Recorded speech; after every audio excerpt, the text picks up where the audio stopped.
20 দামের বিস্কুটের দাম কত? 25 টাকার মতো লাগবো। কি আমি শুরু কেন থাম কিছে? সব নষ্ট। আমি তো গেন্দা রাখ চলে আসু। এই গেন্দা কই? এই মফিস গেন্দারা গেছে কই? কিছে রাখতে শুনকে? যাচ্ছে দহনো যায়া 1 প্যাকেট বিস্কুট কিনবি 20 টাকা দামের। হ্যাঁ। আর এই 1 কেজি ময়দা কিনবি আর 1 কেজি ডিম কিনবি। যা। আব্বাই কি জানি আমরা কইলো 1 কেজি ডিম 1 আলি ময়দা আর বিস্কুট না জানি গা ময়দা ডিম বিস্কুট ময়দা ডিম বিস্কুট 20 টাকা দামের বিস্কুটের দাম কত? হ্যাঁ পাইছি আবুল একটা। 20 টাকা দাম বিস্কুট, 20 টাকা দাম বিস্কুটের দাম মেলা। 25 টাকার মতো লাগবো।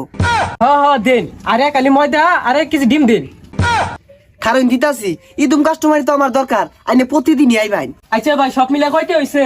না হইছে তো 200, আইনে লাগে 20 টাকা স্যার, আইনে 220 টাকা দিন। আব্বা আমার মস্করা হরে টিয়া দিল 100 জিনিস নিবার এতগুলা ভাই তো টিয়া লই গারো কি রে গেন্দার